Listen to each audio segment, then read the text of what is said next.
Bueno, muy buenos días. Queríamos compartir con ustedes un trabajo que hizo la página Derechos del Fútbol. Compartir Daniel Rodríguez cuando terminó el examen hizo una encuesta. Entiendo que es la primera encuesta sobre el examen de agente FIFA, así que me parece que es una idea bastante atinada. Ojalá que lo puedan ver las autoridades, la gente de la FIFA. Está hecho con la mejor intención para que esto siga mejorando, teniendo en cuenta que, bueno, es natural, ¿no? En un marco de 211 asociaciones ha habido errores, ha habido problemas.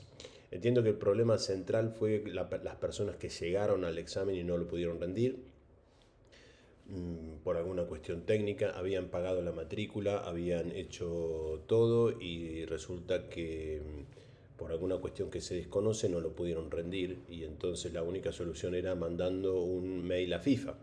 ¿eh? Otra situación un poco más que lo vimos más genérico, que pasó bastante más, fue que no tomaron las respuestas. El examen FIFA no tomó las respuestas, evidentemente el sistema no lo ha tomado y hoy aprendían y abrían la plataforma de la gente FIFA y estaban la posibilidad de hacer el examen. Eso también se ve que es un error de la plataforma, un error técnico. Pero claro, los agentes o los futuros agentes no sabían cómo reaccionar ante esta situación, si empezar a hacer el examen, porque el anterior no lo habían tomado, y esto sucedió hasta 24 horas después del examen. Tomamos de esta encuesta que se hizo de gente que hizo el examen en varias federaciones, por ejemplo, en la de Uruguay, en la de España, en la de Venezuela, en la de Argentina, en la de Bolivia, en México y algunos países árabes que también se hizo. Es decir, creo que es una muestra representativa muy importante. Entiendo que es la primera encuesta mundial que se hace sobre el examen. Así que esa es un poco la idea de que ustedes entiendan de que está hecha para que se pueda mejorar, ¿no? ¿Qué problemas experimentaste durante el examen? Es la primera pregunta que hizo Daniel. Y dice, comenzó 5 minutos después del horario informado. Bueno, parece que eso no generó mucho problema. No hubo problemas técnicos, dice, más allá de los que comentamos recién, ¿no? No tuve problemas. Los primeros 5 minutos del examen no abrió la plataforma, dice. Y a todos mis compañeros sí les abrió. Fue un problema de FIFA. Eso en definitiva parecía que se corregía porque individualmente uno computaba el horario en la medida que iba contestando las respuestas, así que también eso era una situación solucionable, pero dice, logísticamente en general no hubo quejas, preguntas con diferentes respuestas posibles conforme a la información brindada. Entiendo que esa es la queja mundial.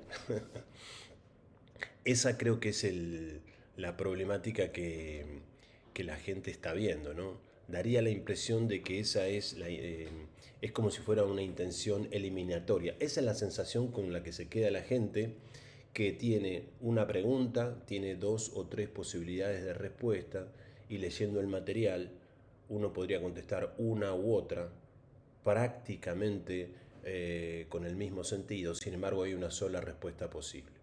Ese es un poco el enojo más grande que hay. Por lo menos lo que nosotros hemos notado es que es la problemática fundamental que ven los agentes, los futuros agentes respecto de las respuestas, ¿no? Preguntas con diferentes respuestas posibles conforme a la información brindada. Bueno, hablan de alguna desorganización de FIFA, problemas con el Wi-Fi, muchos no lográbamos conectar con el portal de agentes, luego se solucionó, pero a ratos se perdía la señal. Bueno, naturalmente que creo que todas las federaciones tienen que mejorar la situación. Ya se sabe que el agente es el responsable, pero la verdad es que se cobran matrículas muy caras para rendir el examen. Hay matrículas que cobran las federaciones totalmente distintas, llegan a cobrar hasta $1000. Y si uno entiende de que, por ejemplo, la FIFA cobra $600 anuales para mantener la matrícula, daría la impresión de que no es muy congruente que te cobren $1000 para rendir un examen, ¿no? Yo entiendo que eso también podría mejorarse. porque parece un poco caro, sobre todo cuando, por ejemplo, después te quedan estas fallas de Wi-Fi, que es el elemento central, ¿no? Sin Wi-Fi todo lo demás se cae, ¿no? Fíjense que volvemos a poner muchas preguntas capciosas, porque, insisto, la sensación con la que se queda la persona que rinde el examen es que no alcanza con haber comprendido los textos. Porque cuando uno comprende los textos, las preguntas capciosas generan dos o tres posibilidades que según el texto podrían ser posibles y sin embargo hay una sola posible. Fíjense, confusión en respuestas múltiples. La sensación es siempre la misma, ¿no? Conexión Wi-Fi débil sobre hora de inicio del examen que se solucionó en breve. Internet, Wi-Fi. Creo que esta es un poco la idea de la posibilidad que necesitamos ir mejorando para las próximas situaciones. Bueno, una pregunta muy interesante que hizo Daniel, me parece, si rendiste en abril, ¿este examen fue más fácil, igual o más difícil? Tomamos también ahí 13 respuestas. No rendí, bueno, el que no rendió en abril, más difícil le pareció a algunas personas, se mantuvo en la misma línea con la experiencia y el curso me sentí cómodo a pesar de tener algunas dudas, hubo algunas dudas. Dice, no rendí en abril, pero vi muchas preguntas de abril y me parecieron similares el nivel de las preguntas. Acá hay varias personas, por ejemplo, que rindieron 2 veces. En mi segundo examen me pareció más complicado, con más preguntas trampas, donde no importaba tener el reglamento a disposición, ya que las respuestas son interpretativas. Rondamos siempre en el mismo problema. Ojalá que esto se pueda solucionar, porque me da la impresión de que no hace a que si una persona sabe o no sabe, ¿no? Más difícil, dijo alguna otra persona, preguntas a la libre interpretación y que a criterios de ellos tienen respuestas correctas, capciosas, preguntas que no tienen que ver con nuestro trabajo en absoluto. Esa también creo que fue una situación en la que hubo muchas quejas. Es decir, hubo muchas preguntas que no tienen relación específica con la actividad de la gente, sobre todo en la actividad de la gente como está definido en el nuevo reglamento de la gente FIFA. Entonces, daría la impresión de que hay situaciones más de otros servicios o trabajos de las federaciones o trabajo de FIFA misma que respecto de la situación específica de la actividad de la gente. Bueno, como verán, a mí me pareció muy interesante este resumen que estamos haciendo. Creo que hay muchas cosas por corregir. Un 60% de las preguntas fueron difíciles, pero se podían responder porque tenían lógica. Un 40% estaban mal formuladas o con trampas irrisorias. Resulta también que a veces cuando se hacía la pregunta, no se sabe bien si el problema es porque las preguntas las hacen en inglés y el traductor después cuando los pasa a otro idioma como el español no genera la misma exactitud, pero muchas veces no se entendía bien exactamente a qué apuntaba la pregunta. Fíjense que dicen cerca de un 40% estaban mal formuladas o con trampas irrisorias. De nuevo, examen lleno de trampas, difícil de encontrar respuestas en el material, pocas preguntas referidas a la representación, muchas de sanciones o incorporación de federaciones a FIFA. Claro, ¿qué tendrá que ver, dice el agente, de una incorporación de una federación a FIFA cuando no es una actividad en absoluto que tenga ningún tipo de relación con el agente, ¿no? Jugadores que jugaban en una selección y querían volver a la anterior. Lo llamativo fue cuando alguien preguntó si se podía usar calculadora, dice. El oficial de AFA respondió que no iba a hacer falta la calculadora. Bueno, llamativo, ¿no? Tenía razón.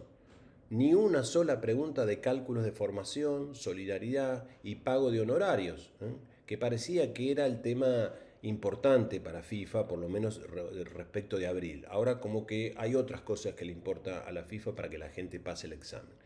Como si conocieran el examen, dice, y pudieran digitar los aprobados. Bueno, se usó el mismo criterio de abril, que no es saber, sino interpretar las preguntas. La Asociación de Venezuela organizó el evento 20 puntos, dice, así que la gente ahí estaba contenta. Creo que la FIFA es la que sigue mostrando deficiencias en la manera de funcionamiento de la plataforma, ya que he leído múltiples problemas a lo largo de todo el mundo. Bien. Eh, bien, la Asociación de Venezuela, bien, y deberían tomar preguntas más formativas que interpretativas. Una sola palabra hace que el texto muy largo, para mi gusto, se interprete de manera diferente, sobre todo si se hace vía traducción. Exacto. Hay preguntas que tienen 10, 12, 15 renglones, parecen un cuento corto, y la verdad que se podrían hacer en dos o tres renglones.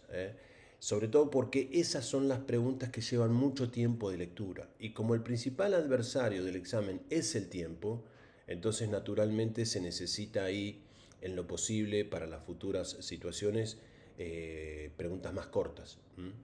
Porque en definitiva la respuesta con el contenido puede ser exactamente el mismo. Digamos, para mejorar el sentido pedagógico, didáctico del examen. Y ojalá que esto se pueda ver para que se pueda corregir la cantidad de personas que en este momento todavía tienen problemas, que no saben exactamente si FIFA les tomó el examen, si lo tendrían que hacer de vuelta, o que si le pueden solucionar los problemas a la gente que por cuestiones que no se sabe bien no pudieron rendir el examen. Bueno, estas son algunas conclusiones que hemos visto de una encuesta que hizo Derechos del Fútbol a nivel mundial. Entiendo que es la primera, ojalá que después con mayor cantidad de volumen vamos a seguir ampliando. Pero bueno, el sentido de esto también era la posibilidad que muchos agentes o futuros agentes se les pueda solucionar el problema. Les mando un abrazo, muchísimas gracias y seguimos en contacto a través de la página Derechos del Fútbol.